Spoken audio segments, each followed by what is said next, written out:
I get that. You are. That's true. You're always making me laugh and stuff. You know what I mean? You always got me laughing and stuff over here. Hello and welcome to another edition of Unpopular Review. Ron, you got to make the graphics a little faster. You do, man. I can't keep using this one with John Cena. Facts. Oh yeah, no problem. Just work me to the ground. That's fine. I'll make sure. I'll make sure to do it for you faster, master. Well, you see the dynamic that we have here at Unpopular Reviews, ladies and gentlemen, because clearly, you know, right away. I like how we went live and just. I'm sorry, because we're already just fucking. Oh shit, we are live. We are like legitimately live. Who did it? I don't know. You guys who just read that? Why do you think I started talking? Hello. Oh, I thought you were practicing. I had no idea we were actually live. All that pre-production. Started to talk, and I'm thinking that because you was just like, all right, let's get this ready, and I'm like, okay. And all of a sudden, I see you live. But anyway, we're live, ladies and gentlemen. How you doing? How you doing? That was the worst. I want everyone to know that was awful. Let's reset.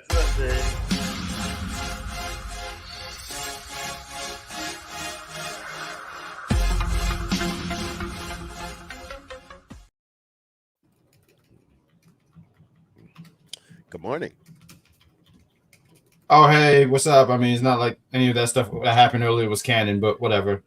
It wasn't canon. Consider it a Marvel movie.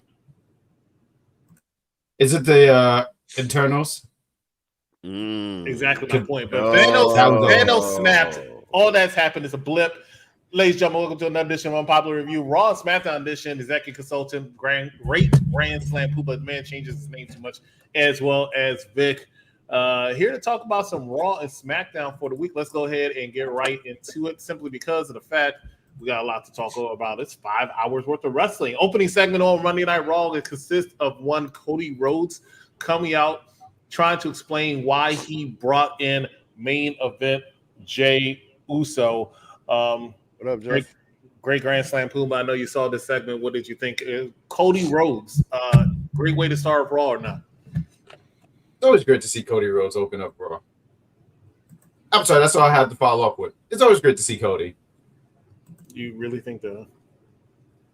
I'm sorry, Cody's never done anything to me. It seemed like you want to rant about Cody Rhodes. Please lead the way. One of the things that bothers me about it is nothing against Cody Rhodes, but one of the things that bothers me about when WWE opens up a Raw or SmackDown, they always say, "What a way to open up Raw or SmackDown!" No matter who's out there, it could be Hornswoggle opening the show, and they always say it's kind of annoying. Cody Rhodes comes out, he says the now iconic line that everybody likes saying on Raw and SmackDown: "Welcome to Monday Night Raw." Mm-hmm. He's interrupted by what the highlight of the night was, at least to me. And that's one dirty Dominic Mysterio interrupting him, letting him know what's going on. Well, it wasn't just dirty Dom. I believe it was the entire Judgment Day, but it's usually all almost 3 more, 4 of them. It was very good. Yeah, it was 3 because which call didn't come out? Rhea Ripley. Oh yeah. I forgot she's out. Oh yeah. They look like they tossed a smack 2-1 Cody Rhodes. They wanted to go attack him. If memory serves, because remember this was Monday, but memory serves, what had happened was that the baby faces end up outnumbering Judgment Day because it was Cody Rhodes, main event Jey Uso, and the former tag team champions Kevin Owens and Sami Zayn getting the better of the Judgment Day until JD McDonough comes out here with the steel chairs, and then they proceed to go attack the baby faces without Damian Priest, who was like, why are we going to attack these people now? And of course, the leader. This week, I will say, it looked, and I believe Bad Guy Jack and I talked about this earlier this week. This week, it looked more like Damian Priest was the leader of the Judgment Day.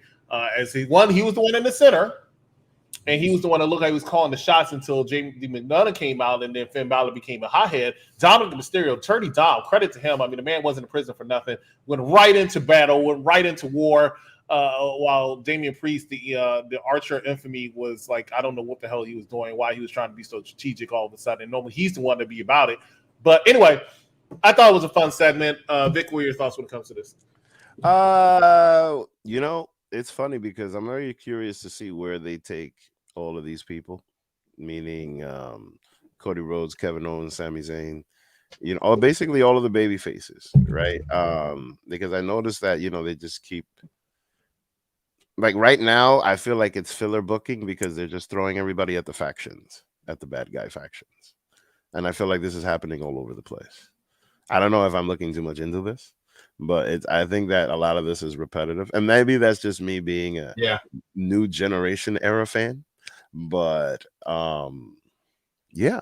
I mean, I really think that, there's some filler I mean, because it's a filler time. SummerSlam just passed.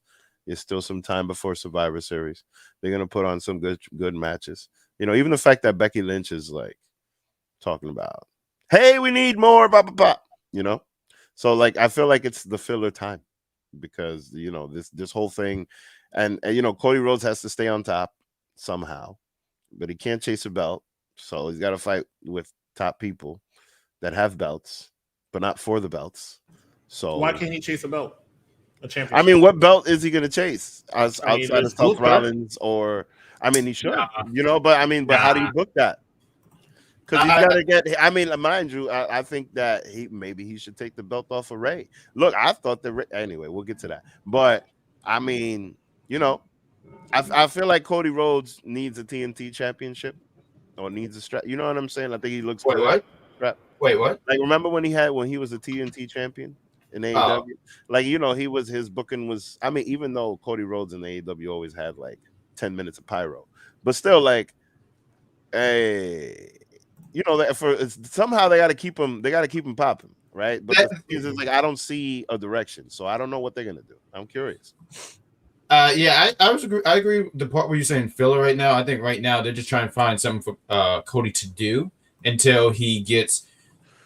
I feel like they're definitely gonna have him on the road to go against Roman, but right now they just need to have something for him and something to do for him. That's why they're keeping him. I also think that. I don't know because it hasn't been. Last year we had War Games, right? This looks like this is going to be this year's War Game. You're going to have the Judgment. Last year it made sense for it to be the Bloodline. A lot of people say, "Oh, the Judgment," but the Bloodline was the hottest faction going, so you have to go with the Bloodline. This year I think it's going to be Judgment Day against these guys, and you're going to have the Judgment Day and JD against these baby faces or the Avengers of Monday Night Raw. And you was talking about filler. You was talking about something like repeat. Yeah, it's been a lot of repeats. So they have great matches. Kevin Owens and Sami Zayn, right, against Finn and Damian. But it seemed like that's been the main event for the last, I don't know, 7-8 weeks or something like that. Some kind of combination. Yeah. So there have been 2 pictures of repetition this year that I saw. One of the pictures was Roman Reigns returns. How every other week they used to throw up their Roman Reigns returns next week. And it was always funny to me as a Roman Reigns fan. I had to say, yeah, that's true. After a while, it gets kind of annoying just always seeing returns. I'm looking forward to his return in 2 weeks. Now, that being said, the other picture that I saw recently was how many main events has Judgment Day's been in the last 2-3 months. It's getting kind of annoying to always see them up there in that main event spot. Granted, they're the best thing on Raw. As they say, they run Monday Night Raw, but somebody else can do something on Monday Night Raw in the main event spot. Now, we all know Dirty Dom is one of my favorites on the Raw roster right now, but it would be upsetting to see. Seth Rollins was only the main eventing Raw when he was against the Judgment Day. Ever since he left the Judgment Day with few and Nakamura, he's been at the 9 o'clock hour or the 10 o'clock hour. So that's something to consider. I think Cody Rhodes is actually still going to be the man that goes to SmackDown because remember he even said it. He said somebody's going to SmackDown. And when I look at that roster, I'm saying, hey, I think Cody Rhodes is that guy. They need to put a baby face over there, even though they're really pushing LA Knight. We'll talk more about that when we get to the SmackDown portion of the show. But Cody Rhodes is a little bit stagnant since his feud with Brock Lesnar. Yeah, he has the thing somewhat going with Finn Balor, but we all know the Finn Balor thing is going to Damian Priest sooner rather than later, I think, at this point, because JD McDonough is about to be brought up. So this is just filler, as you said, but it's leading to War Games, which they did announce it's going to happen this year. I was hoping it was not at Survivor Series, but it is in Chicago. So it's interesting to see what's going to happen, but I hope it's actually going to be a little bit more interesting than it has been. Not saying this segment was bad, because I don't think the segment was bad. See, now, the thing that I don't like about it is that the bloodline has taken over the whole show. And why do I say that? Everything around Monday Night Raw was surrounded around Jey Uso. Jey Uso and what Jey Uso's doing and whether that Jey Uso this, Jey Uso that. And I get that. But you know, the reason why I say it's filler is because they're pretty much running on the situation with Jey Uso and nobody else is really having their own storyline. You know what I mean? At least for now. So let's see. Let's see what main event Jay does. Next thing we're going to talk about is a very underrated, in my opinion, Otis versus somebody who I think is overrated. So the underrated Otis versus the overrated Bronson Reed. Bad Guy Jack, we'll start with you. If you remember this match, and if you don't, I understand why. But if you remember this match, what are your thoughts? It was a big. Oh my God! Hold on. Gotta get that voice back in it. It was a big man match. You know, those kind of matches don't do it for me. I'm not really crazy for those kind of matches, but I thought the guys did what they had to do. Not surprised that they put over Bronson Reed. That's somebody that they are keeping very strong, and I thought he was going to go for the Intercontinental, be a contender for the Intercontinental champion, but it looked like that's not going to be a thing. But they're just keeping him strong. I don't know for what, but they're keeping him strong. Maybe even to a point, because Seth Rollins is going to beat Nakamura, right? And this is just hot shot booking or something. But maybe they keep him strong so that when he eventually goes against Seth, I don't know when, it looks like he has a chance against Seth Rollins. Okay, hold up, because I don't think my hearing is working properly. You know, these are temporary headphones because my real one's broke. But who would you say against Seth Rollins? I'm sorry, Grandpa Harris. I said there's a possibility that they're keeping him strong so that him being Bronson Reed. I'm sorry.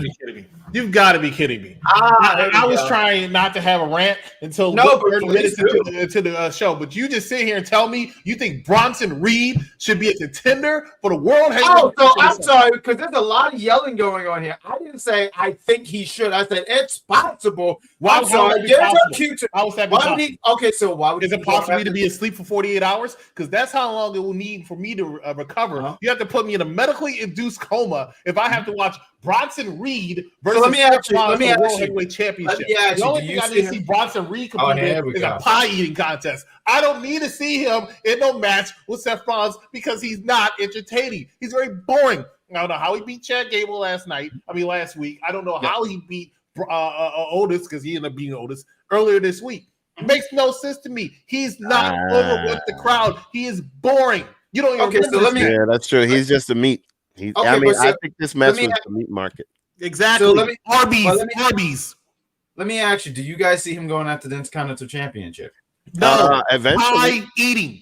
Eventually. You know what I mean? But not successfully. I mean, look, I understand what you're saying if you're saying that, he is a filler match for the reign, not somebody to actually take the belt. If you're saying that, then yeah, I see that.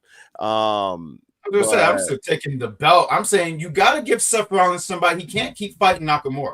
He can't. Who's next on that list? And when I think about the Intercontinental Championship, I don't see a heel versus heel. I see Gunther going through Tommaso and Chad Gable winning that championship. So I'm sitting there saying, okay, that's being taken care of. Why else are they keeping Bronson Reed strong? Let me ask you that. Why else are they doing that? I mean, they could put the U.S. title on him, but he's on Raw.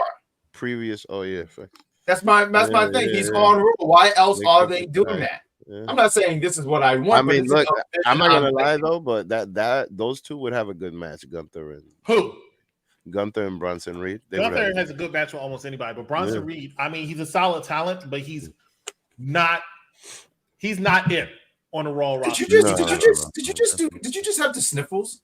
I'm sorry, because I heard someone sniffing. Is that you? It's possible. It's allergy season. I mean, but is it really necessary for everybody? Because, look, Mark Henry doesn't have it, but he's been around for, you know what I mean? Mark Henry is an Olympian. Mark Henry, he was billed as the world's strongest man. What is Bronson Reed billed as? Just the Aussie, whatever. But, I mean, it's something for, I think he's just, you know what? They're probably just building him. You know what though? They're probably just building him for the Australian market, same way. That's what Jeffrey's saying. I'm sorry, I didn't mean to cut you off, but that's what Jeffrey's saying in the chat. He said they're keeping him strong. But they've been keeping the best way to build him strong. Keeping him strong though. The best way to keep him strong for the Australian market, so they can sell more tickets, is to let him go faster than they did Emma. Look, this is all I'm going to tell you. Listen, they brought him back to Reed, Impact. Because Triple H didn't want to like letting go of people that he thought he built up to be good. Bronson Reed wasn't entertaining to me in NXT. All right, so what do you think about AOP coming back? I mean, it was never my thing. If that's how you feel, because they coming back. AOP actually was over in NXT, though. They weren't over in the main roster. However, Bronson Reed, in my opinion, was never even over on in NXT. Nah, man, he wasn't. He wasn't. They put a strap on him and everything, man. Because they were trying to force it. You know, people do it all the time. Look at AEW. People force things. It doesn't need to be forced. Bronson Reed is not it. Look, he was like, there was no campaign saying thank you, Bronson. There was no campaign saying why Bronson, why. People, when he came and debuted after he got rehired. Look at some. I want you to look at some video clips, right? Look at when Braun Strowman was terminated and then returned, right? And the reaction he received. Even look at Karrion Kross and the reaction he received. Then look at Bronson Reed and the reaction he received.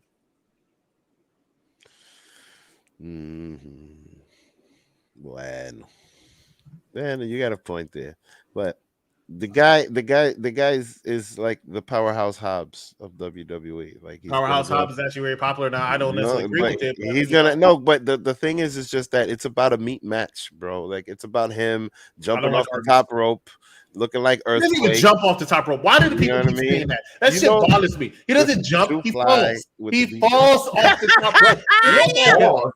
Yes, look at his flash. Hold on. It's effective. That shit is scary when you're looking at it on TV. It's like, yo, I mean, yeah, I would be scared if I saw him. I was like, damn. I don't even care if he's falling. I would still be frightened. Go ahead. I'm sorry. He beat Otis clean like that is believable. You know what I mean? And quick too. It wasn't even a long match. Yeah, I thought it was gonna be longer because they were booking it like meat, and I thought they were really giving handing things out to the meat market that AEW is all into. Didn't they have in AEW? There was like what was it, Miro and Hobbs, and the crowd just said meat. Yeah. No, that's a thing now. Even in the indie scene, like there's all the big guys. The meat. Everybody's about the meat now.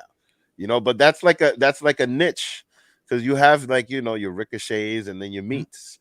Before it was just all meat. What? Who's meat? Before like it was just all about big meaty guys getting in the ring and then just beating each other up, right? But now you have meat beating guys. You got the small guys, you got the meat guys, you got the girls doing stuff. Like wrestling is great now because it's all over the place. And there's a lot of meat. And meat. There's meat, there's bones. You know what I mean? There's boobs. It's great. All kind of things. There's blue punches and the circle of life. Yeah, I do not think that is what Mufasa meant. See, now you're gonna take it extra now. See, you're damn right. This is what he does. This is what he does. That's funny. Look, his knees are like 4. That's not a jump. That is not a jump. That is literally a fall. That is what he does with his knees. I think that was one bad example though. No, he does that every week. I paid attention. Powerhouse is more over. You're right. Tsunami. Yes, a tsunami. Whatever. You ever seen the movie Heavyweights? Right? Because there's a scene where somebody falls and they go cannonball. That's what it should be called. If anything, he should call it a cannonball, not a tsunami. Right? B's, and B's. That's a leap. Okay. You know what? What you just said was a leap if you want to call it a leap. Let's talk about somebody else who's not over on the main roster. We're talking about Tommaso Ciampa versus Ludwig Kaiser. Ludwig is actually over on the main roster. Not as a main eventer or anything, but he's actually over on the main roster. Who is not is Tommaso Ciampa, but they're trying to build him. They like him in NXT. They like what he did. He was over in NXT. So they're trying to see if they can get him over on the main roster. Guess what? It's not working. Vic, your thoughts? It's sad because I have an NXT championship signed by Tommaso Ciampa. Like that guy was super over in NXT. And I don't know what it is. I don't know if pairing him with the Miz was a mistake, but he's definitely lost. And I felt bad for him just coming out because he just straight up, came out like he was just a jobber. And they're really trying hard because the guy, all right, let's be honest, he doesn't have that much time left. And he's great on the mic. He's a great wrestler. He's got all the skills. It's just, he was hurt a few times and then people forgot about him. And that's the unfortunate part of this business. And hopefully, I mean, I don't know what's going to happen with the Garganos and the way and all of that, because clearly he's going to be a part of that. But at this point, like, how many people are really going to remember that? Like, that was a long time ago in NXT. Like, that wasn't recent. I think that was even before, like, when Asuka was the champion. You know what I mean? Like, so yeah, I'm very curious to see when that would happen, because everybody's expecting the return of DIY. But that might just end up to a big one-off pop, and then that's it. You know what I'm saying? So, like, I feel bad for the guy, because, like, man, he was so over and then got hurt, and now it's just like crickets when he comes out. And it's sad, because the guy is great, in my opinion. I like Ciampa. He got insults ready. All right, go ahead. I bet he does. I like Ciampa. Watched him in NXT. It's a shame that he's not getting the same reaction that he did get on NXT on the main roster. Happy that they're booking him strong. Him and Gunther are going to have a fantastic match, because I just think they have really great chemistry. And they had that one match. I forgot what it wasn't Takeover. Was it a Takeover? Stand and Deliver? I forget what it was, but it was a PLE event. They had really good chemistry. So I like Ciampa. It was a stand. Talking about Ludwig. My only thing is I don't like this teasing of bringing up Imperium. Not a fan of it, because they keep teasing it, and it looks like and they don't give Giovanni any mic time. Like, they don't let him talk at all. He always just there. He's not entertaining. But one good thing about Giovanni is I find him more entertaining, his mic skills, than Bronson Reed's wrestling skills. This guy. There we go. Jeffrey said he got a decent. Man, it was louder. It was louder than most time when he comes out there, but it was still not where it needs to be. But it's a building thing, and that's what they're doing. Let's see if he's able to do it. The only thing is, and I think the fact that he's feuding with Gunther helps him, but at the same time, it can also hurt him, because he's not winning it. Right. It's already predetermined, and I'm not talking about the script. It's just predetermined. He's not going to beat Gunther. So it's what can you do while you're doing it. And I think Chad Gable did a very good job of actually building up that fan base. Let's see if Tommaso Ciampa is able to do it. Hey, I actually like Tommaso Ciampa. Don't think I'm hating on him completely, but I think what I've seen so far, this is the best comment I've seen when it comes to Tommaso Ciampa.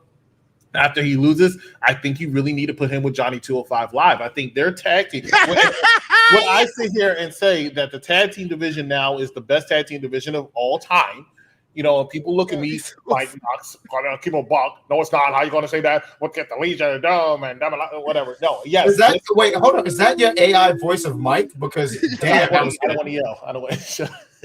But it's like he said that. I'm like, I disagree. I think now is the best tag team division, because you have many tag teams. Even if none of them are the greatest of all time, unless you count the Usos, who are not a tag team anymore. Even if none of them are going to be in your greatest of all time, there's so many good tag teams across every single brand: Raw, SmackDown, NXT, AEW, Impact Wrestling, Ring of Honor. They're all there. That being said, I think DIY can add an extra depth to it, especially when they do eventually, if they should, split the Raw and tag team titles back. They need to be split back, okay?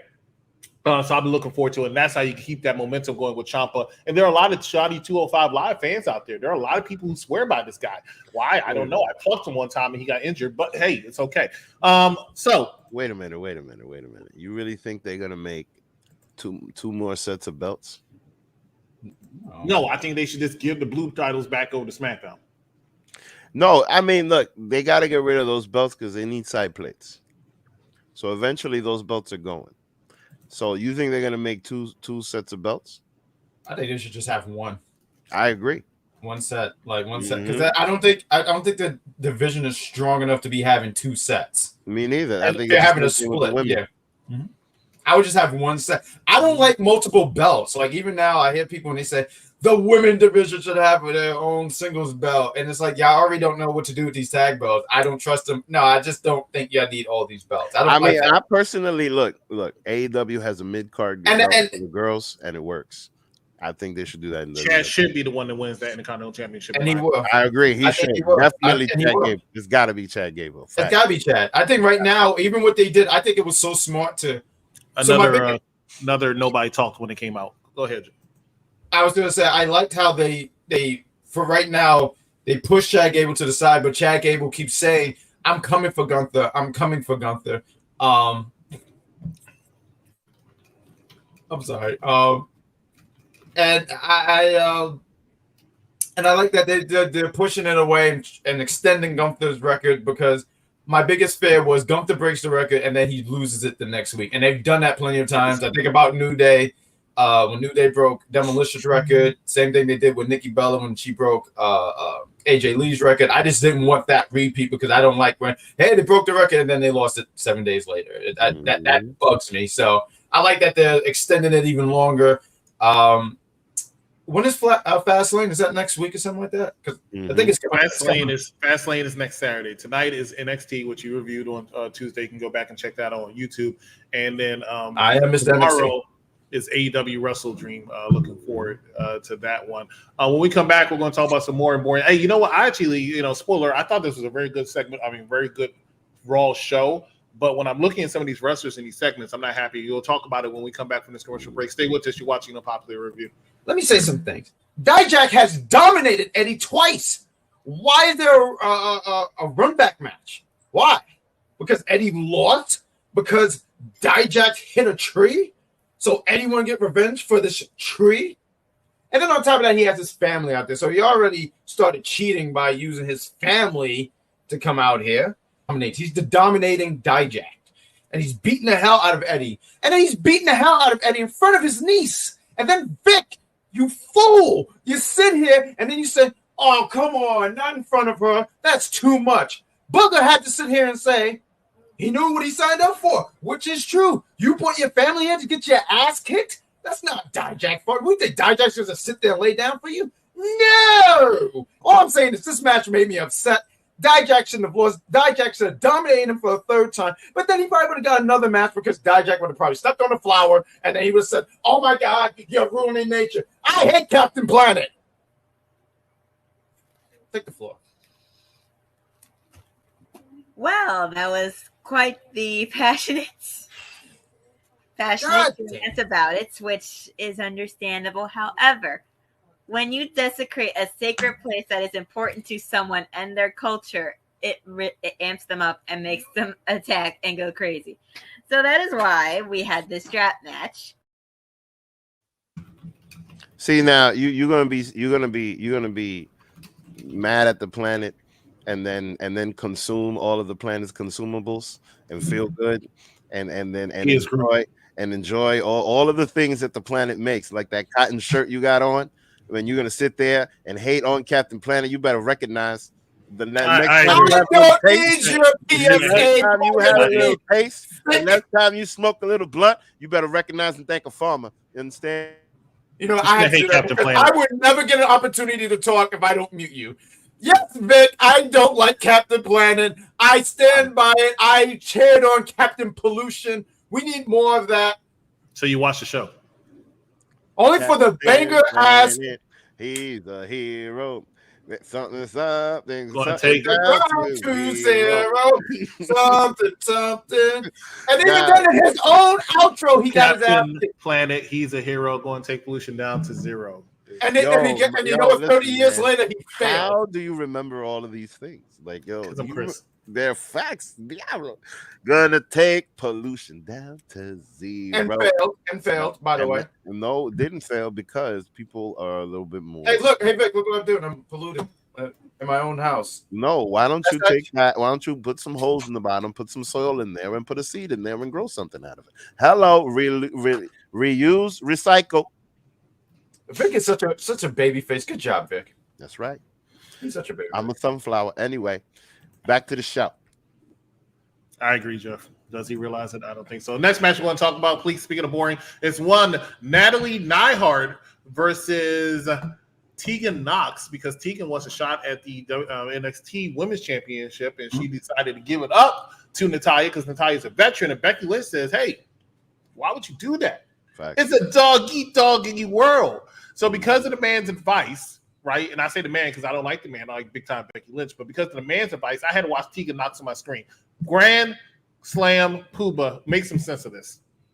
You guys just want like to say I appreciate that they went a different route and try to utilize Tegan Knox. I thought it was so last week, right? It was supposed to be Becky went for Tegan and said, "Oh, I want Tegan to be my first opponent." They didn't do it. They went with Natalya. Good hand. I have nothing bad to say about Natalya, but I appreciate that they are trying to get her. They're utilizing her because how can these people get over, or how can these people have a chance if you just have them in the back? So I appreciate them that they used Tegan Knox. I appreciate she got a strong win on Natalya, and yeah, I have no problem with it. When it comes to Natty, I hold her in high regard. I put her in the same level of Chris Jericho as somebody that went through the dungeon and you see Chris right now, right? You saw no, you know why? Because look, the dungeon creates longevity.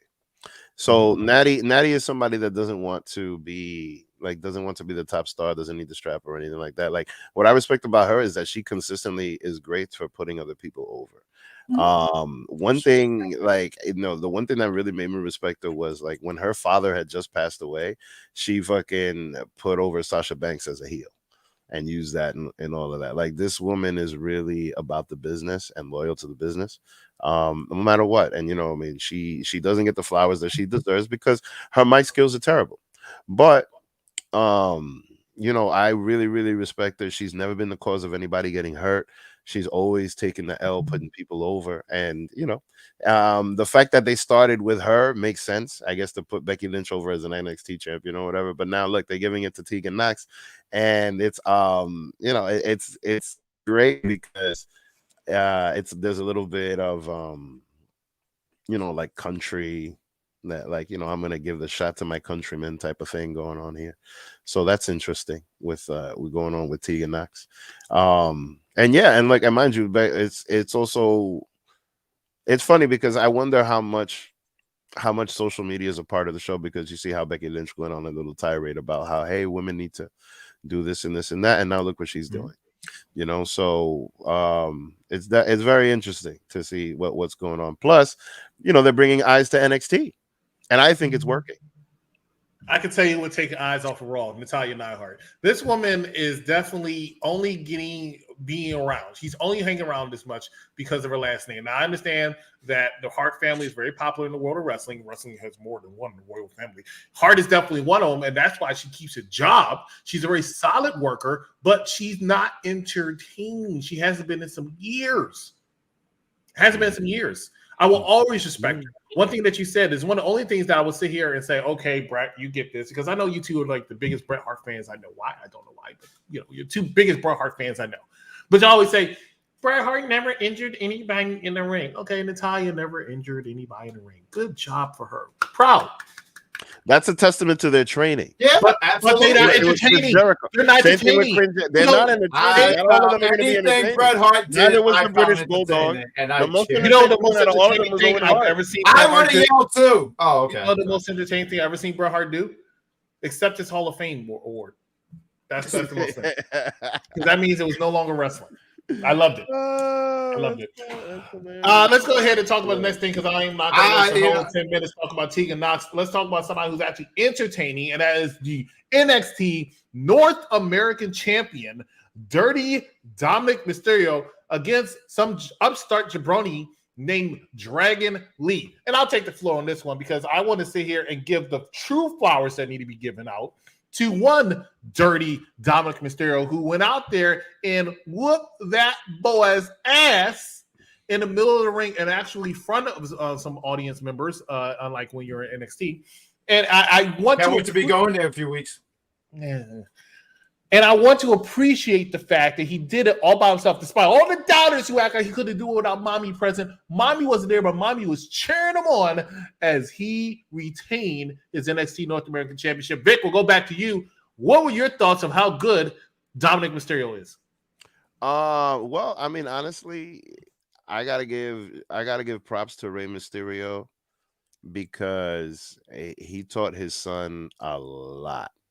in the business. The guy, just even with just his facial expressions, he's just a natural heel. He's doing very well as far as just getting over as a heel. I mean, I haven't heard somebody get boos like this in a long time. His North American Championship booking is very smart. It brings eyes to both products, and and the thing is, Rey Mysterio could have gone just the way that he's going with Santos Escobar right now. He could have done that with his son, but then instead of doing that and brought Dom into the LWO and this whole thing, but then Dom would have been just, like the other two guys in the LWO, where like nobody remembers their names. You know what I'm saying? So the thing is, I mean, no, because the reason why I don't agree with that is because the thing is that clearly his father gave him the rub in the beginning. The Mysterios, they won the tag team championships. Bomb. He got cemented there, right? It's not like The Rock's daughter that's doing it on her own, or Charlotte Flair that did it on her own. You know what I mean? Like, they came in together, and now Dominic Mysterio, all of a sudden, he had to do that so that then they could make the storyline, and then mommy could take him away, and now he's a big heel. You know what I mean? Dominic Mysterio did not become a heel on his own. He became a heel based off of things that happen with other people. Now, the mic skills that Dominic Mysterio has, really good. Really, really good. And that's why I give props to Ray, because listen, he raised his son in the business, and this kid is gonna go far, especially as a bad guy. I'm sorry. Hold on. What is No. You had the opportunity to talk. Shut the fuck up. No, let me say, did no one not notice that EC became a pigeon on the bottom when every time you made a point, he did. No one saw that but me. That's why I was laughing, because he kept doing. I don't know if he was trying to be Michael Myers or he was a wet pigeon out here in New York. Mm-hmm. But I want to talk for a minute, because he was getting ready to rant. No, you're not going to walk over me. Fuck you. All right. This match was pretty solid. Good on Dom getting this clean win. Showed that he could do stuff on his own. And it even came off kind of confusing to me that he beats Dragon Lee clean, and now Dragon Lee wants a rematch. The funny thing with Dragon Lee, they really trying to push him and get him over. Like, wow, like they go. But also that crowd was while not familiar with him, was I don't want to say standing on their feet, but were reacting to his movement, like when he was doing things. So I think that he did pretty. Here we go. We got Pigeon Chris down there again. With the movement. You know what? I'm sorry, because I don't want him to pop a blood vessel. I think if he contains all this anger, he might just explode. Executive Grandpa Harris, take the floor. Here's the problem, right? Vic over here is just like, it's all Ray. It's all Ray. It's nothing to do with Rey Mysterio. Rey Mysterio ain't do shit for this man except for be a deadbeat father. Dominic did it all on his own. Right? He learned from true wrestlers, true legends, and Finn Balor and Dominic Mysterio and Mommy, true people of the students of the game who made such an impact. Not Rey Mysterio. He ain't done shit. So it's like, why Rey Mysterio? You mean the WCW Cruiserweight Champion Rey Mysterio? What do you mean? Who has the WCW Cruiserweight Champion now? The former world. No, this is I'm speaking about that because who has the WCW Cruiserweight Championship now, Vic? Probably Jacqueline, because I think she's the no. You know who it is? It's the same motherfucker who has the European Championship. All I'm saying is that Dominic Mysterio has done a phenomenal job learning on his own. He has been that man on his own. He ain't learned nothing from Rey Mysterio. That's a damn Dragon Lee. Dragon Lee did not have nothing for that crowd and wherever they were, Sacramento, I think, or something like that. Didn't have nothing for that crowd. They were cheering for Dirty Dom because he put on a show. He did the job. He was the one that won. He got Dragon Lee over. Dragon Lee ain't get himself over. Dominic got Dragon Lee over during that match because of how smooth he is in that match, because of what he learned.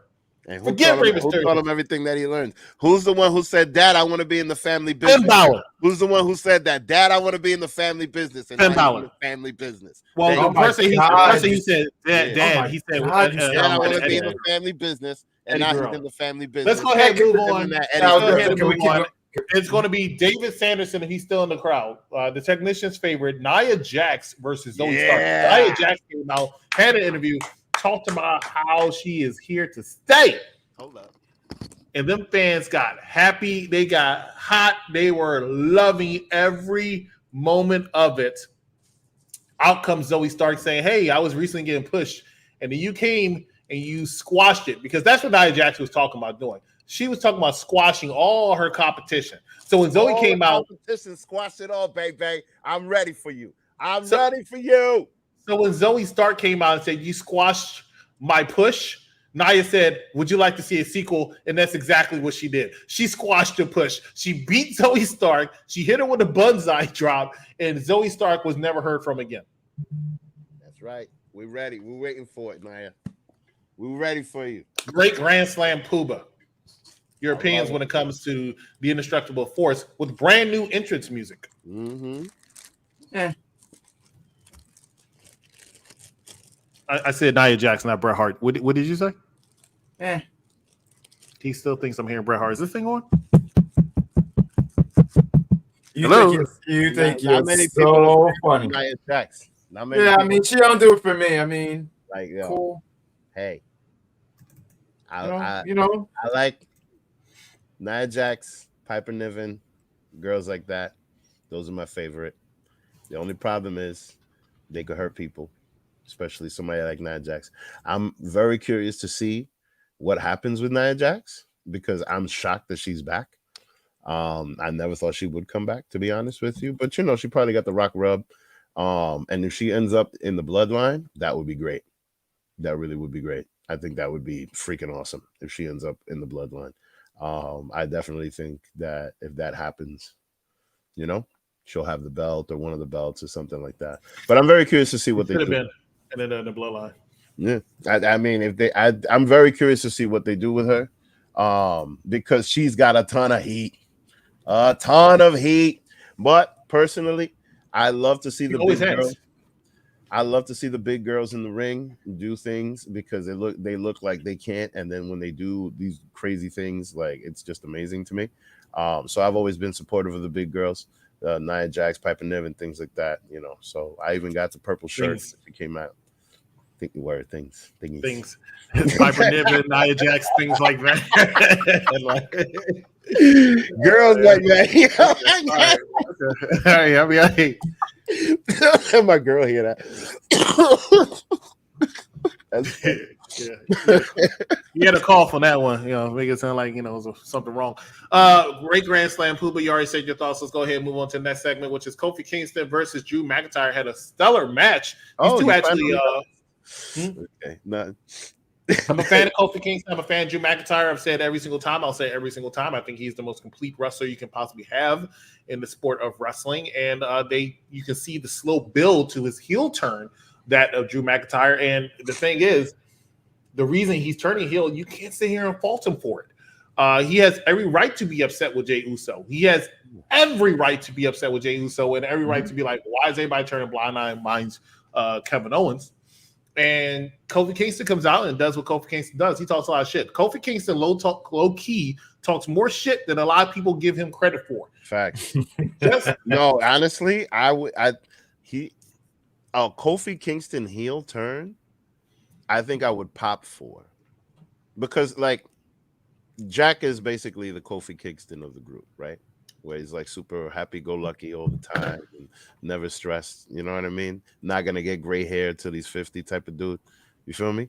Like that's how Kofi Kingston is. And if Kofi Kingston was to suddenly just be like, "F you, F everybody, this and that," and you know what I mean, I would be crazy. I think I would pop for that. Imagine if he would have joined Bobby Lashley's thing and then just be a bad guy. That would be great. Remember, he always called Bobby Lashley Bob.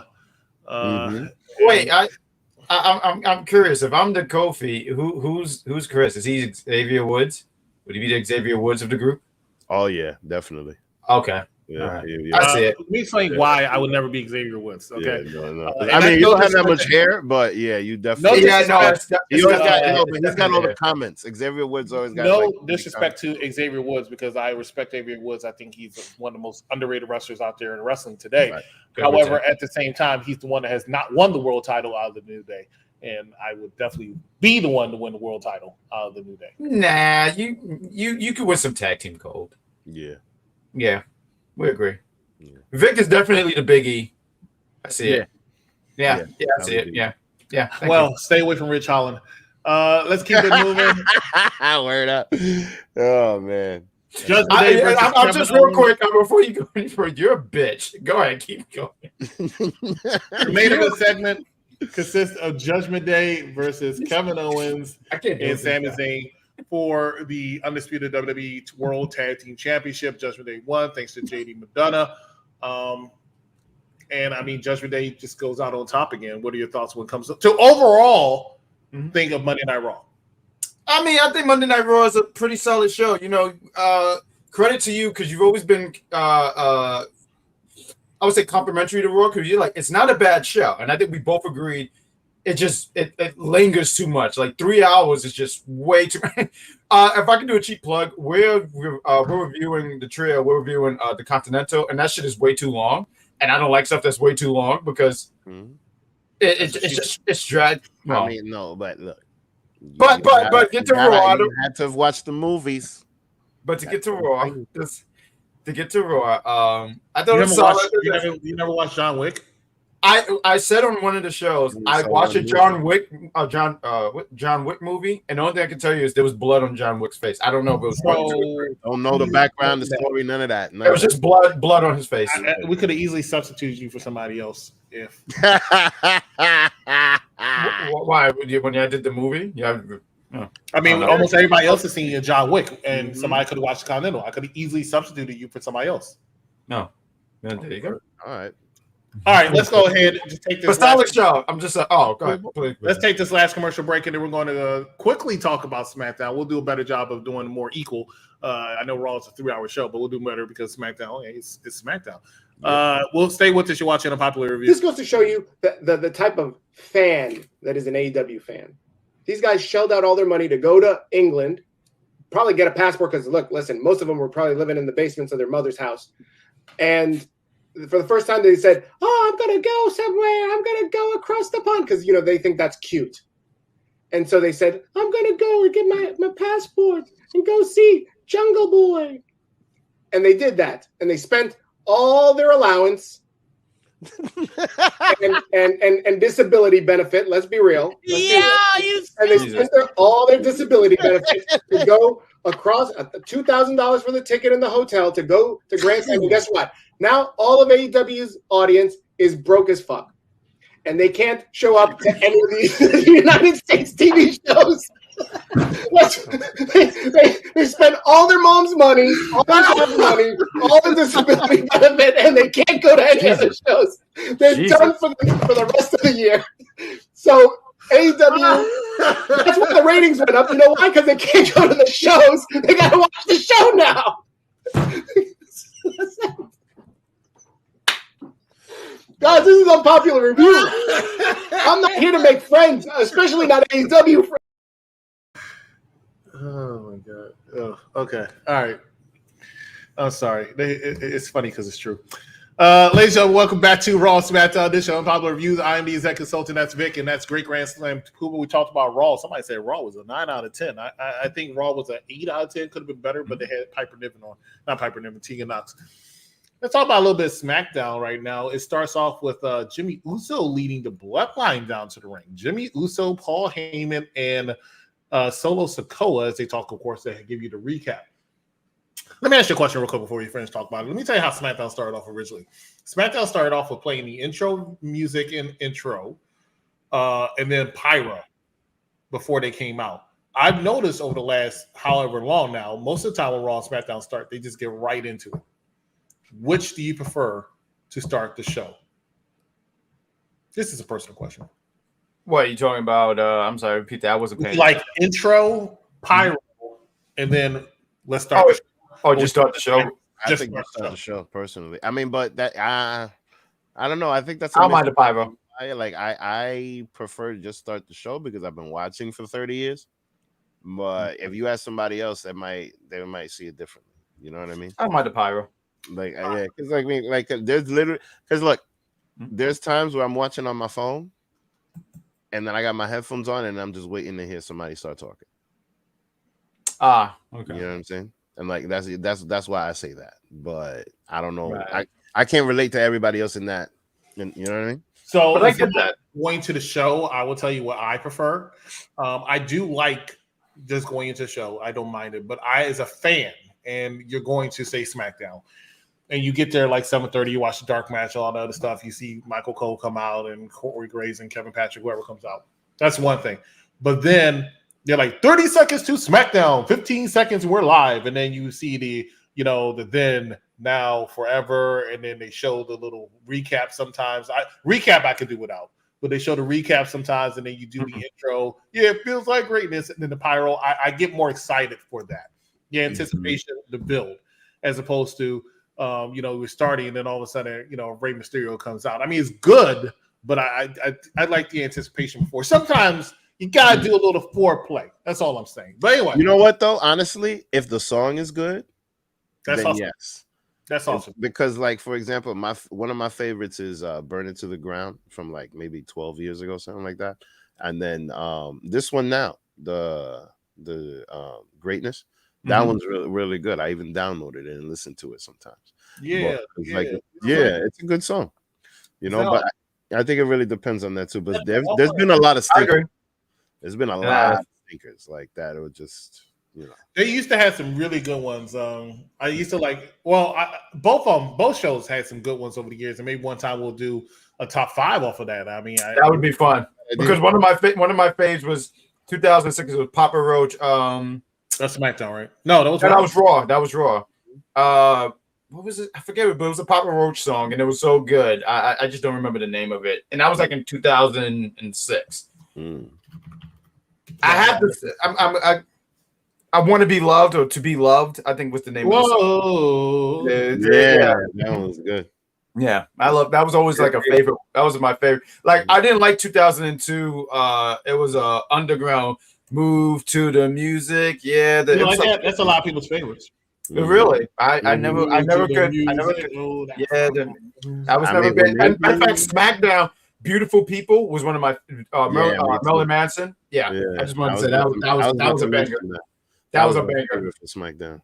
And the way it would start off, the beautiful people, and then the glass shatter, and then you had the fist, and then you had the pyro going. So yeah, stuff like that was the presentation was always just that time period was just so fucking amazing. You know what? Tonight Is the Night wasn't bad. I don't remember what year was that. That was like years. That was I was gonna say just recently, right? No, not recently. No, like 2, 3. No, that was like that 2, 3 years 2013. Might have been like 10 years ago. Yeah, that was a while. Oh, okay, that's when CM. Okay, right. Mm-hmm. All right. Anyway, SmackDown. I know we're just running through nostalgia. But yeah. Saturday morning wrestling, ladies and gentlemen. Saturday morning wrestling. Top 5 That's definitely gonna be a top 5 one day because looking forward to that. Man, I can't wait till we just to have him on to the top 5. Ladies and gentlemen, we always got ideas. We got to do a top 5. We got to do Married with Children. We got to do the Continental. We got to do Grandfather. Don't remind me. Do stuff, ladies and gentlemen. Stick with it. Hey, mira que.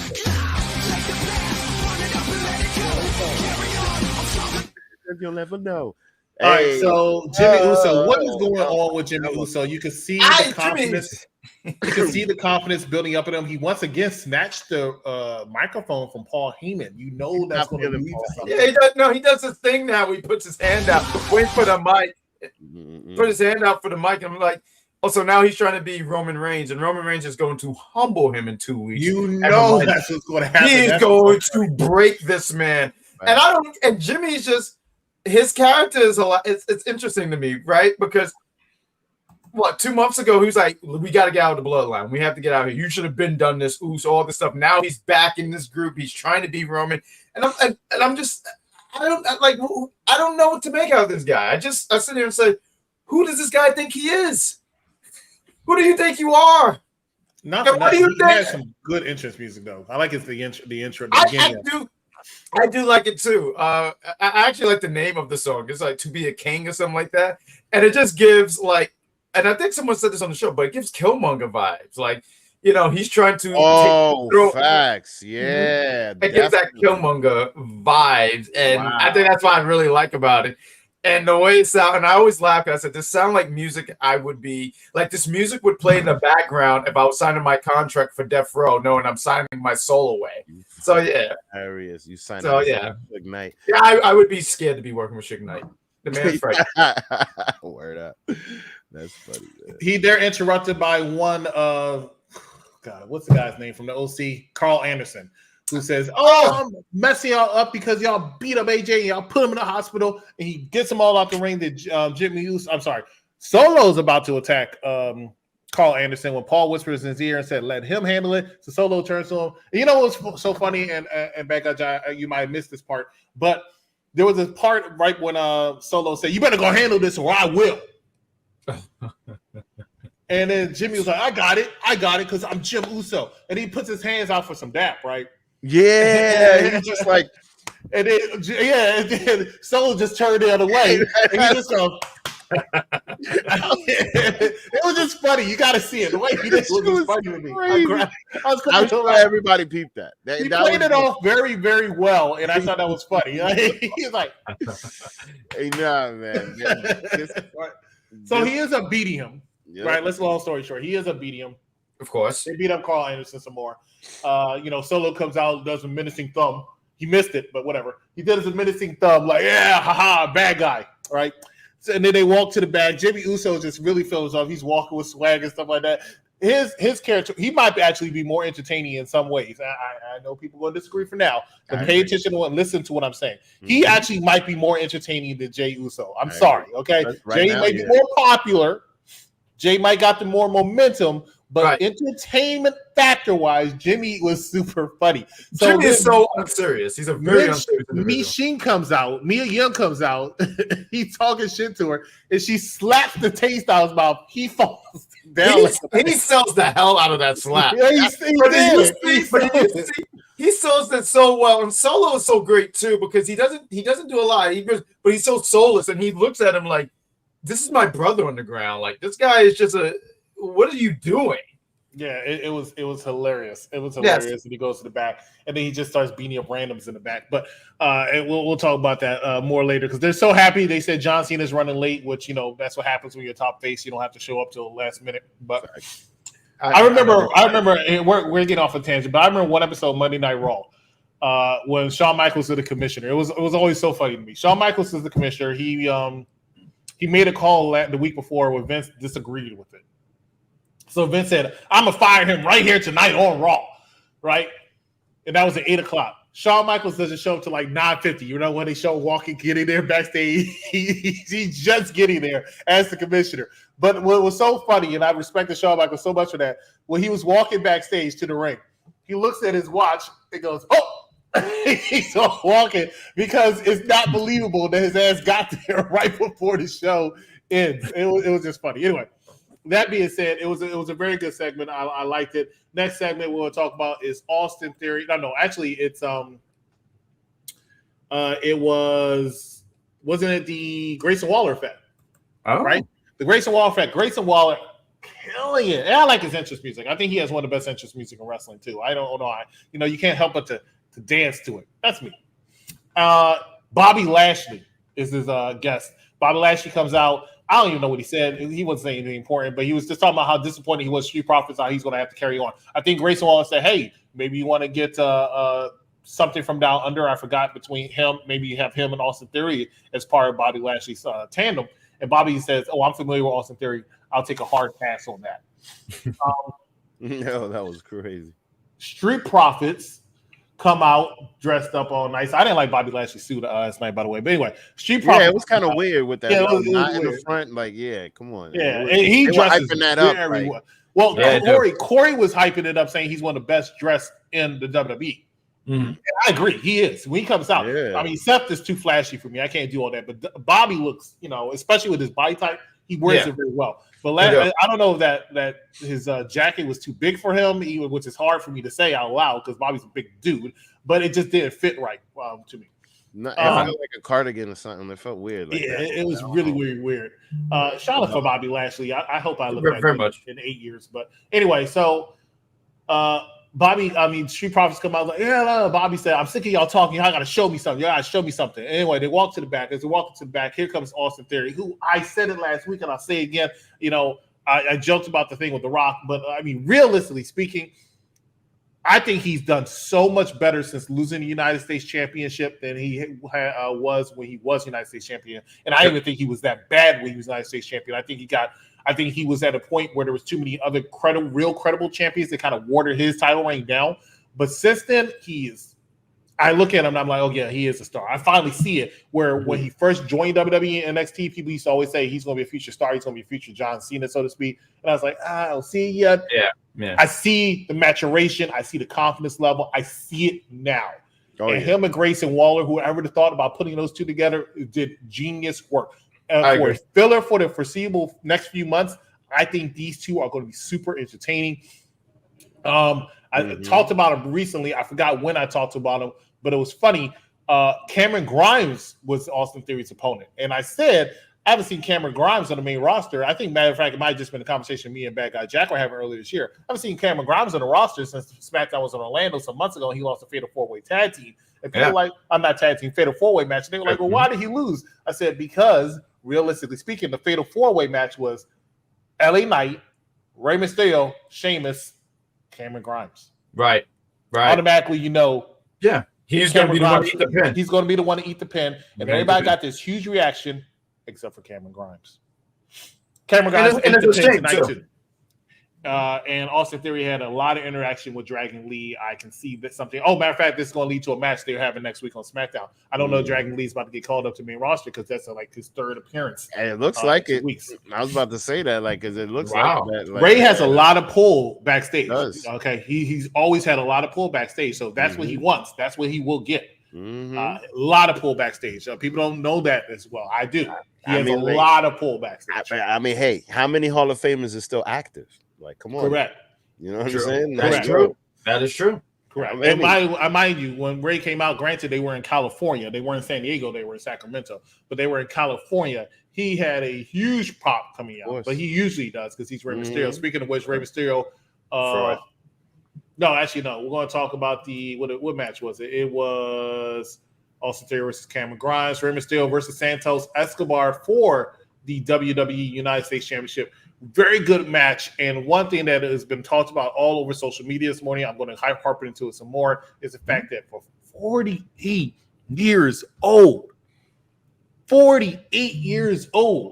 say what you want about Rey Mysterio, about the fact that he was a deadbeat father. Here comes Shay with her hate.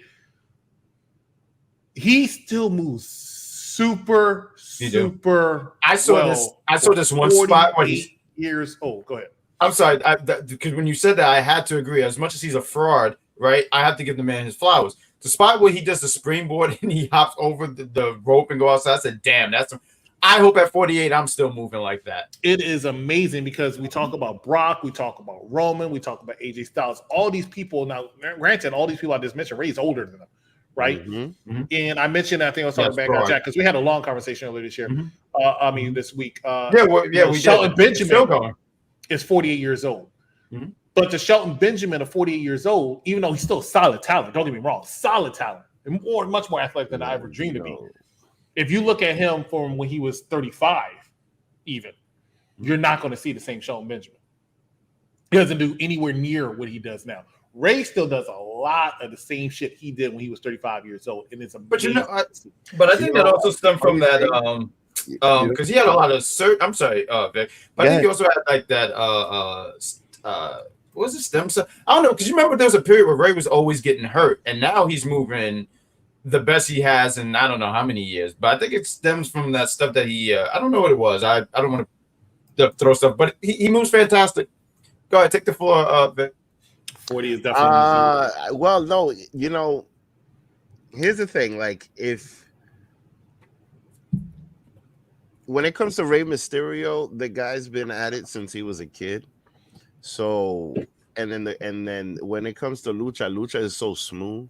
Like when you start, especially like if you ever go to like a Mexican indie show, it's all lucha and it's very smooth and very choreographed, and they all just like, you know what I mean? Like and that's why a lot of them don't necessarily always get hurt unless they start doing shit from the top rope like crazy.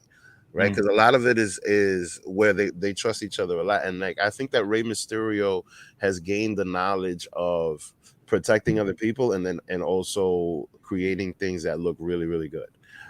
Which is one of the reasons why, because the truth be told, the 619 is perfect for him for his size, but I guarantee you for him is not something that's difficult to do. You know, if you look at a lot of the things that he does, a lot of it is, you know, flipping around and this and that, you know, so he's protecting himself. You know, another person that's like that, in my opinion, is Daniel Bryan, because Daniel Bryan, he puts on like these crazy, amazing matches, but at the same time, he's being mindful of hurting himself. And that to me is the science of wrestling, like really being, because the thing is, look, everybody, wrestling fans are always going to hear wrestling is fake, wrestling is fake, wrestling is fake. I always come back like it has to be fake. If it isn't fake, these people would get hurt. And Rey Mysterio is amazing at this and still moving at this level. And mind you, I last night I thought he was going to drop the belt because, like, look, he's a Hall of Famer already. LWO is over. You know, it's passing the torch time. You know what I mean? I really don't see. Well, we'll get to that, but you know, when it comes to him, like, you know, at this point, he's just a living legend, and he's still moving in the ring, and it's just amazing. So who knows? He's probably still got another 10 years in him. I doubt. I don't think he has a 10. I think. I think within 2. I think within 2, he's done. Yeah. I think he's. That's the reason why Dragon Lee's getting that push. I think Rey's has something to do with that. He's passing the torch to Dragon Lee. And now here's the last thing with Rey Mysterio. Santos is older too. So here's the last thing with Rey Mysterio. The funny thing is that to me, I see his age when I see him without a mask. Like I saw him on Instagram the other day with his wife going on a date night to a Juan Gabriel concert, which is an artist that like my parents and my grandparents would listen to. It's Spanish, so like I felt like the Spanish people was like, oh, that's cute. He's going to go see Juan Gabriel with La Doña, like, you know, and I felt like I was looking at my parents going out on a date. You know, and I'm not that much younger than old. I'm 41. He's 48. We're not that much big age difference, but still, like, you know, it felt real old man to me. You know what I mean? And the fact that he could do all of this is great. Anyway, I'm rambling, but sorry. It's all right. That's what a wrestling podcast is about. At the end of this match, they got attacked by the Street Profits. Bobby Lashley was extremely happy. You know what the interesting thing about this thing before we move on with Bobby Lashley and the Street Profits is? They act like heels, but Bobby still comes out there and interacts with the crowd like he's babyface. So it's kind of confusing at times. Because when he came out, even for the Gracie Wall fact, he was all slapping the fans' hands and stuff like that. Hey. But they were beating the hell, and they actually got booed because they were beating Rey Mysterio and Santos Escobar. But I don't see Rey Mysterio losing the title. He's going to. Well, I think when Rey Mysterio drops the title, it's going to be Santos Escobar. I do believe it's going to be Santos. No, I agree to that. I don't know why they were booing. It's going to be a heel Santos Escobar. Yeah, they're slowly building to that. I mean, I would have after the loss, you know, kind of. It looked like they were going to, because that's the way they're going to do. Because Rey is actually setting up and positioning the people he wants. Remember what I said? Pull backstage. The only person who probably has more pull backstage is Charlotte Flair. Facts. Rey Mysterio is setting up his people that he wants in spots. Dominic Mysterio is the heel. Dominic is here on Raw. Santos Escobar will be heel. Santos Escobar is going to be here on SmackDown. Dragon Lee is going to be the babyface. Dragon Lee is going to be that hero babyface he wants. And he can go. Right now, who is he interacting with? Rey Mysterio. Rey Mysterio. He can take Rey Mysterio's spot if Don Santos, you know, kind of retires him, so to speak. And also Dom on Raw. He's positioning. He knows what he is doing. Go ahead, Vic. How was the Santos heel run in NXT? Because I didn't pay that much attention. Oh, it was great. It was good. It was bad. Yeah. I tell you what holds. I always like the Fantasma del Fantasma. Whatever. Oh, but del Fantasma. I think the problem is, get it together. Forgive me. Del Toro. and the other guy, I forgot his name, are not it. They're not credible. Nah, they're not. And We're talking about DJ. I'm sorry, I remember his team. The guy who wants to be Kung Lao, and the other guy, because Raul Mendoza. So because when they come out, even last night, they came out to try to help Ray and Santos, and Bobby Lashley gave one of them an elbow. Wow, yeah, he just went like this. I know Bad Guy's not a huge fan of Batman. I don't know if you ever watched the Batman animated series, but they always do this joke with Batman where somebody always looks like they're about to try to sneak up and attack, and they think they're really about to do it, and he just goes like this with his fist, and they get knocked out. That's what Bobby did with his elbow. He goes flat, bro. It was amazing, man. It was amazing. Vic, I never thought you were 41 until you just said it. Oh my God! And Shay's been friends with us for 2 years. Hey, thank you. Santos' heel run was fantastic. It was great. He had a mask and took it off of NXT. Joaquin Wild. Oh my God! Well, you know what? No one else knows that. And Jeffrey does. Jeffrey did. The thing is, they looked it up. Google is your friend. Those guys are good. Those guys are good filler. Unfortunately, like they needed to put people in the LWO to sell the shirts. There's a lot of people buying LWO shirts. They got the Puerto Rican version. They got all of them. The American.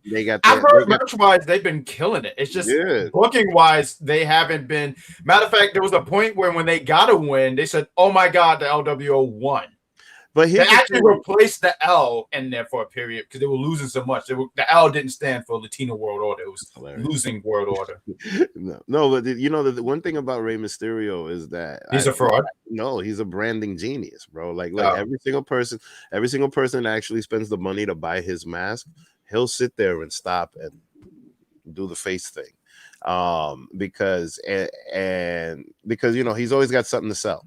So I'm sure that he's going hard on like this LWO shirts, and everybody's pushing it, and they're gonna try to push this faction as far as possible. Oh yeah, to just keep selling these shirts because I mean, they're everywhere. They are everywhere, and ingenious on how they're selling it too. Because like how you mentioned how we have an American version and all these different ones, and I think when they're in like different, because then they have like were they in Philly? I think it was, and they had like a Philly version. Like they had different kinds. Like a Pittsburgh version. They got a whole bunch of kinds. They had a British one. I gotta play it. Oh, you gotta play the elbow? Yeah, here we go. Yeah.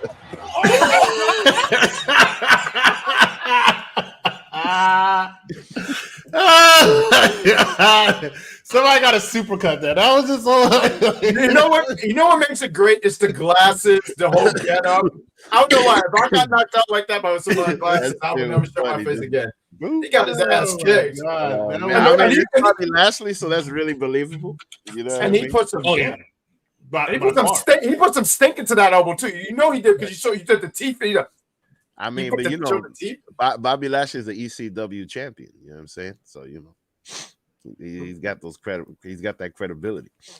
I think he was in ECW for a cup of coffee, but if he started on Smackdown, he went to ECW, watered down ECW for a cup of coffee. Hopefully, he doesn't water down. But learning from ECW was not benefit Joaquin Wild because. Bam! Oh, I see what you mean by that jacket. Now that jacket look huge on him. Not even huge, but his style is fucked up on that one, man. Definitely did. His style is really messed up on that one. He should just get out of wrestling gear. Speaking of gear, Charlotte Flair took on Bayley for the first time in 3 years, according to Michael Cole, which is amazing because they used to wrestle each other. Charlotte pretty much said, "If I win, I get a shot at Io Sky." Let's cut down to chase. Charlotte wins with a spear. And as they begin to try to attack Charlotte Flair, who also has backstage pull, said, "I can't go out like that." So Asuka, let's just randomly have you come down and do the save because you turn babyface again. And then Bayley gets on the microphone and says, "Hey, you want a triple threat match? You got it." Because Asuka said some stuff in Japanese, and Bayley, who's fluent in Spanish, was able to translate and said, "You want a triple threat match? You got it." Io's not looking happy about it. But there, like she didn't say that. We got a rematch from the SummerSlam match. Only we're taking out Io Sky. We're taking out Bianca Belair. We're putting Io Sky in now, and there you have it. Me and Shay and Jack watch NXT vividly. Play it in slow motion. I wish I could have time for that. We're probably going to get canceled. WWE going to see that. Well, Copyright. I tried to play it in 3 seconds for it. Right. Oscar didn't say that. Last thing we're going to talk about is the main event segment, which brought out John Cena, who came out all babyface like. They said, you know what? If you see my shirt, it says never give up. I'm going to face him 201 at Fastlane. And then here comes the Bloodline led by Jimmy Uso's Soprano song. And then they proceed to get their butt whipped by John Cena before they get the best of him. About to put him through a table when who comes out? Another with everybody saying L.A. Knight, which wasn't a surprise. I know a lot of people speculated it was going to be The Rock. Some people speculated it could possibly be Ray. Who the hell really thought I'm sorry. A lot of people said The Rock, and I kept saying it was not going to be The Rock. Way too soon. Way too I love that they give up these high hopes, and then when it don't happen, they're so upset and they go in their little corner and be like, "It should have been Dwayne." It don't make sense. Not for nothing, it makes more sense for it to be LA Knight, and not for nothing, he got a tremendous ovation when he came out. Facts.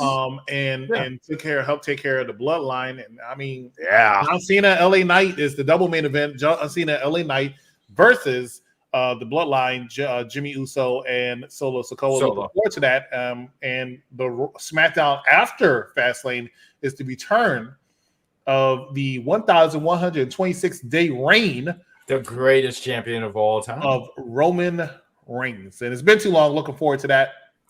I'm not saying I'm against him not being there every week. I do believe that he doesn't have to be there every week, but this was a little bit longer than it should have been. Mm-hmm. And even though John Cena's been there and then they had a Rock there for a day, I can't say the SmackDown wasn't hurting a little bit because of it. So I was looking forward to seeing that.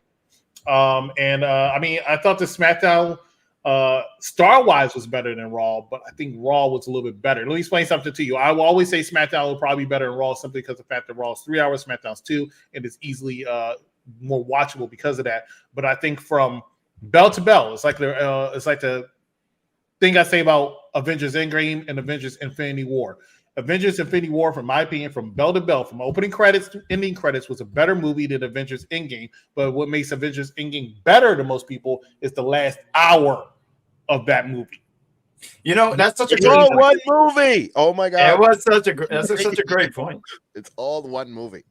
It's stop splitting the movie. It's one movie. Stop it. I mean, you know, Marvel was going to make their money, so they're going to split. Exactly. But that's such a great way on how he broke that down, because I watched recently Infinity War, and there was so much stake in that movie that at the end, I mean, the end game was good. There was a lot of stake too. You're trying to bring back these people, but Infinity War was just felt different. I don't know. It just felt different. So I just thought he broke it down very well. Everybody went away. And also, too, when Thor had that badass entrance, I got to say, I feel like we should have a top 5 for MCU moments, because, goddamn, when he comes out and he says, "Bring me Thanos," I get goosebumps when I see that. That was actually a recreation of another entrance Thor had. I can't remember which one it was from another one of his movies earlier on, but that was done way, way better. And it was good. I give you that. It was very, very good. Avengers Infinity War is arguably my favorite MCU movie, just off the top of my head. And that's something else we could do a top 5 of.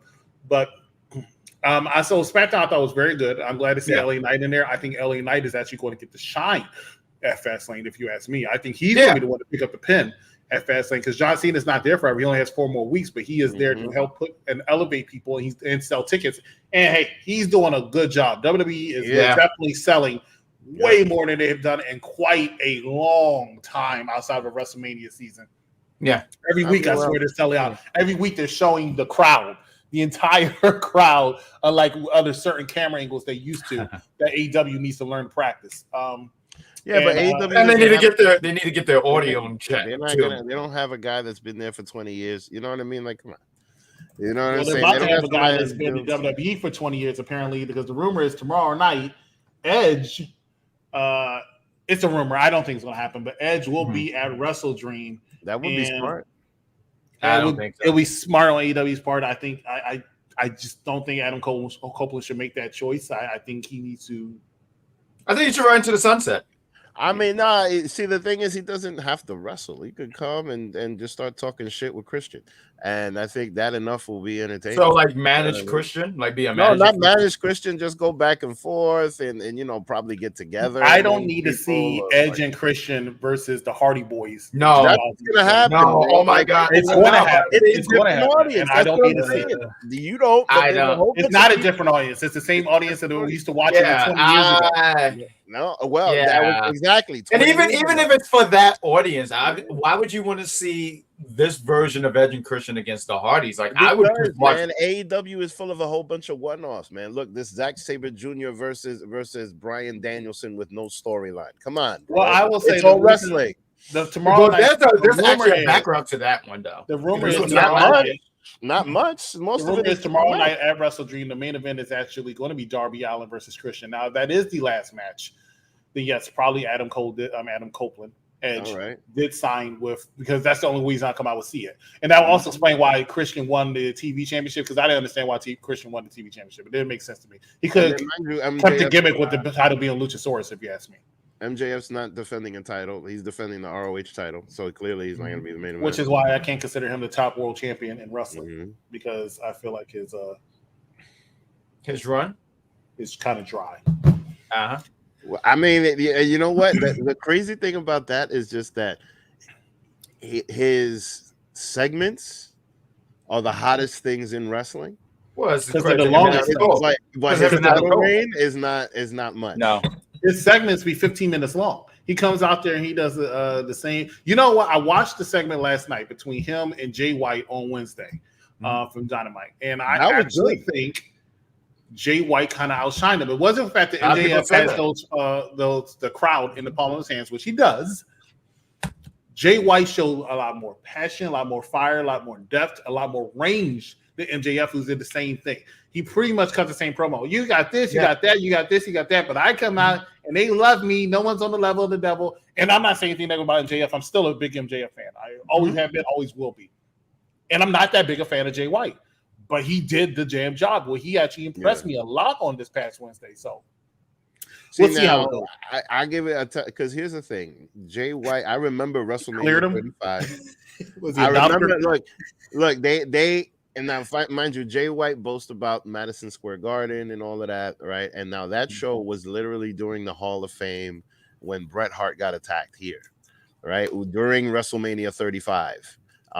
During that entire week, that's when that whole thing was, right? So they always take advantage and make shows around that, and they were able to get Madison Square Garden. So now they brag and boast about that because it was the ROH and New Japan show. Now, with that being said, one thing that I can appreciate is because, look, I found out about Jay White around that time, but just, hearsay, the Bullet Club, things like that. I never actually saw him in the ring like that until now.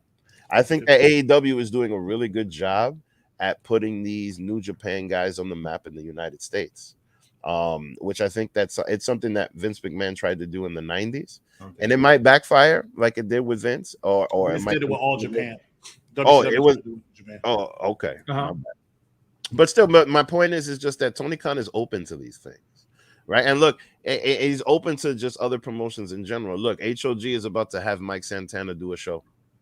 And he just came back, you know what I mean? So, like, there's money all over the table. So the way that they're doing this is different, and Suzuki too. It's gonna happen.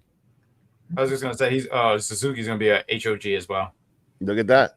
Yeah, I won't be HOG. Thank you so much for watching. I am so glad that somebody keeps changing my name without me noticing. I'm no better at that, but that's fine. I'll do that later. Vervic for the Great Grand Slam Puba. I'm the executive consultant, and we will see you right here next time on WWE Raw SmackDown Review, Unpopular Reviews. Good night, everybody. Well, good morning, everybody. And now I know who's the hater.